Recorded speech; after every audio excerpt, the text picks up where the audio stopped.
Welcome students, myself Jatin Dave from Ashapura School, and we are going to continue today's our topic concentration of the solution.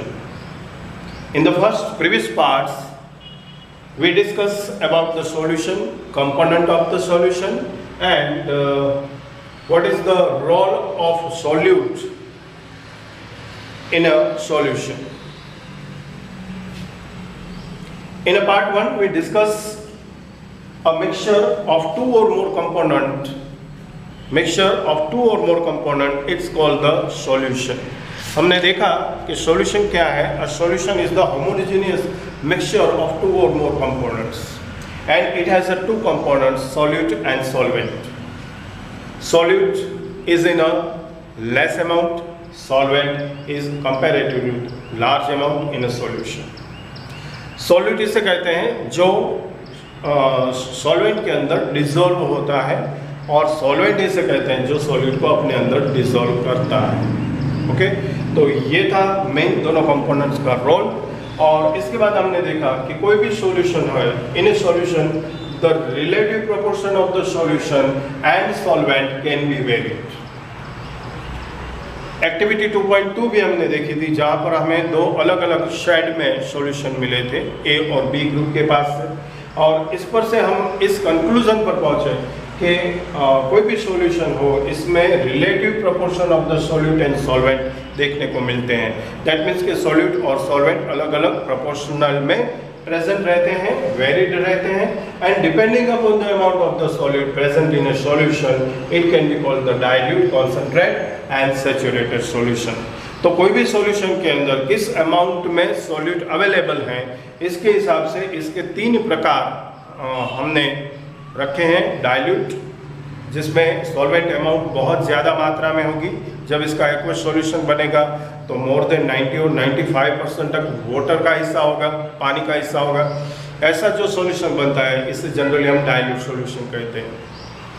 Comparatively इससे आगे concentration solution में अंदर पानी की जो मात्रा है वो ज़्यादा से ज़्यादा 5 या 6% रहेगी, मैक्सिमम सॉल्यूट होगा. तो ऐसा जो सॉल्यूशन क्रिएट होगा इसे कॉन्सेंट्रेशन सॉल्यूशन कहते हैं. और तीसरा जो है वो है सैचुरेटेड सॉल्यूशन. तो यहाँ पर एक बात क्लियर हुई थी, dilute and concentrated are the comparatively terms. ये कंपैरेटिव टर्म्स है जिसमें सॉल्वेंट और सॉल्यूट के बीच में जो प्रोपोर्शनल है, रेट है, उसके हिसाब से इसे डाइल्यूट या फिर कॉन्सेंट्रेशन सॉल्यूशन में डिवाइड किया जाता है. तीसरी जो बात थी हमारी सैचुरेटेड सॉल्यूशंस की, इसके लिए हमने एक एक्टिविटी 2.3 देखी, जिसमें दो बीकर्स लिए, दोनों में 50 ml वाटर प्रयोग किया, और इसके बाद इसमें अलग अलग सॉल्यूट को लेकर हमने इसे डिसॉल्व करने की कोशिश की. लाइक एक बीकर के अंदर हमने सॉल्ट को डिसॉल्व किया, दूसरे बीकर में शुगर या BaCl2 मतलब कि बेरियम क्लोराइड को लेकर डिसॉल्व करने की कोशिश की. 1 by 1 स्पून इसमें ऐड करते गए, डिसॉल्व करते गए. ऐसे करते करते एक स्टेज आया जब ज़्यादा से ज़्यादा सॉल्यूट डिसॉल्व होना पॉसिबल नहीं था.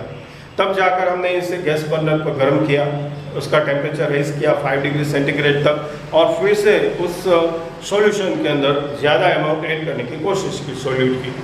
फिर से वापस एक स्टेज आया जिसमें इससे ज़्यादा मात्रा में सॉल्यूट हैं वो डिसॉल्व होना पॉसिबल नहीं है.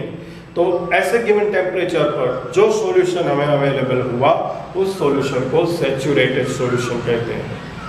यहाँ पर आपके लिए सैचुरेटेड सॉल्यूशन की डेफिनेशन भी है, और वहाँ से हमें आज का टॉपिक कंप्लीट करने के लिए आगे बढ़ना है. तो देखते हैं saturated solution.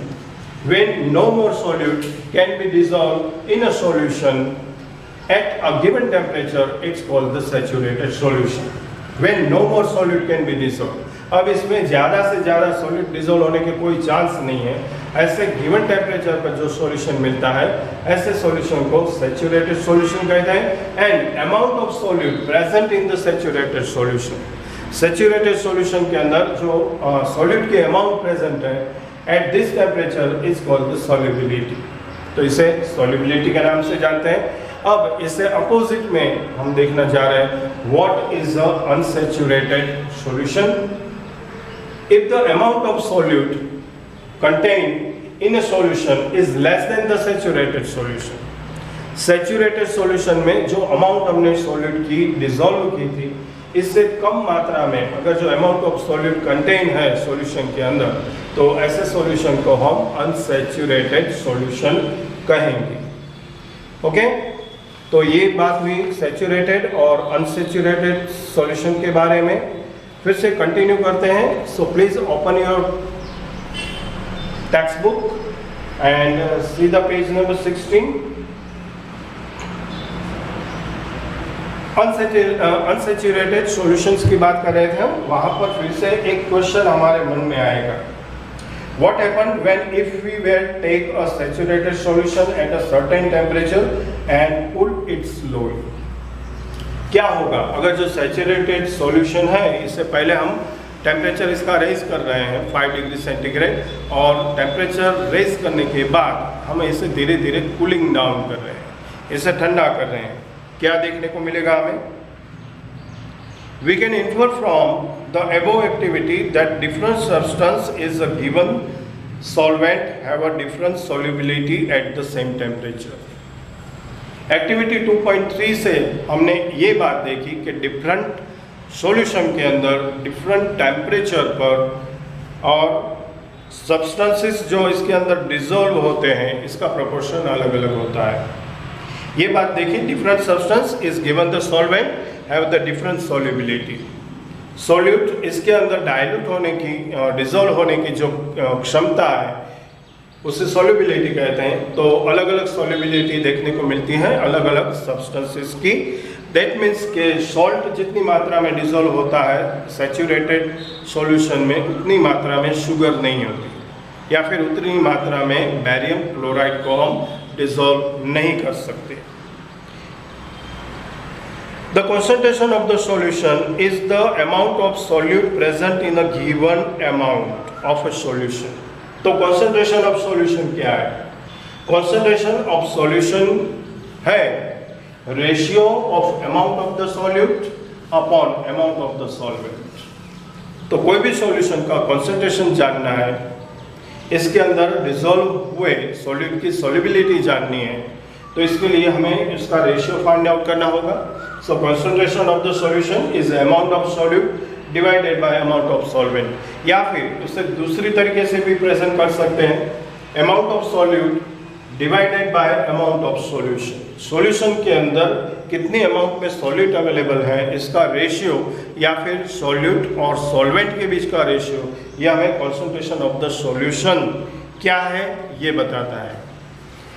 Concentration of solution को डिफरेंट वेरियस वे से हम एक्सप्रेस कर सकते हैं। बहुत सारे इसके रास्ते हैं जिस रास्ते से हम कंसंट्रेशन ऑफ द सॉल्यूशन के बारे में जानकारी पा सकते हैं, लेकिन यहाँ पर हम सिर्फ दो बातें डिस्कस करने जा रहे हैं, या फिर सिर्फ दो ऐसे तरीके देखने जा रहे हैं जिससे हम concentration of the solution find out कर सकें। इसमें से पहला तरीका है, let's see the board. Number 1, mass by mass percentage of the solution. पहले मेथड को बोलते हैं मास by mass percentage of the solution, और ये किस तरह से फाइंड आउट होता है? तो इसके लिए हमें चाहिए mass of the solute divided by mass of solution and multiply by 100। mass of solute once again divided by mass of solution and multiply by 100 करते हुए हमें mass by mass percentage of solution find out कर सकते हैं। एक दूसरा तरीका भी है जिसमें mass by volume percentage of solution लिया जाता है। तो इसके लिए हमें जो रेशियो निकालना है वो है mass of solute divided by volume of solution। mass of solute divided by volume of solution, और फिर उसे मल्टीप्लाई बाय 100 करते हुए हम परसेंटेज में concentration of the solution find out कर सकते हैं। तो ये था हमारा आज का मेन टॉपिक। इस पर आपको प्रैक्टिस के लिए टेक्स्ट बुक पेज नंबर 17 पर एक सम भी दिया हुआ है, एग्जाम्पल नंबर 2.1। जरा इस पर नजर करना। A solution contain 40 grams of the common salt in 320 gram of water and calculate the concentration of the terms of mass by mass percentage. तो यहाँ मास ऑफ सॉल्यूट मतलब कि सॉल्ट ये है 40 ग्राम्स, मास ऑफ सॉल्वेंट मतलब कि water है 320 grams. Total solution का जो मास होगा, मास ऑफ सॉल्यूशन, ये इन दोनों का प्लस करते हुए mass of solute plus mass of solvent कुल मिलाकर होगा 40 + 320 = 360 ग्राम्स। और इस पर से mass by mass percentage of solution का फर्स्ट फॉर्मूला यूज करते हुए mass of solute divided by mass of solution. So 40 divided by 360 and then multiply by 100, हमें यहाँ पर जो मिलने वाला है वो है 1/9 × 100, that means 11.1% concentration of the solution. ये आंसर मिलने वाला है। सो डियर स्टूडेंट्स, आज के टॉपिक को कंप्लीट करते हुए फिर से एक बात जल्दी से देख लें। आज हमने क्या डिस्कस किया। सबसे पहली बात, in a solution the relative proportion of the solute and solvent can be varied depending upon the amount of the solute present in a solution. It can be called the dilute or concentrated or saturated solution. Here dilute and concentrated are the comparative terms. Second point, saturated solution, when no more solute can be dissolved in a solution at a given temperature, it's called the saturated solution. Amount of solute present in the saturated solution at a given temperature is called the solubility.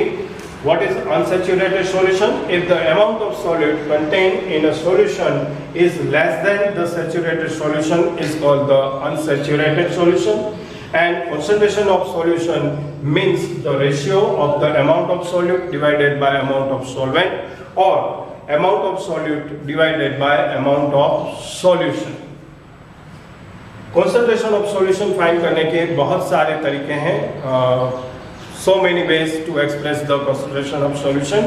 इसमें से दो तरीकों में से एक है मास by mass percentage of solution, जिसका formula है मास of solute divided by mass of solution multiply by 100। और दूसरा तरीका है mass by volume present percentage of the solution is mass of solute divided by volume of solute multiply 100। तो यही था आज का हमारा main topic, concentration of the solution.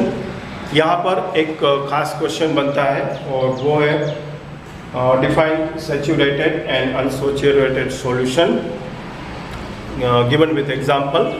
या फिर इसी क्वेश्चन को हम give the difference between the saturated solution and unsaturated solution के हिसाब में भी एग्जाम पॉइंट ऑफ व्यू से हमें तैयार करना है।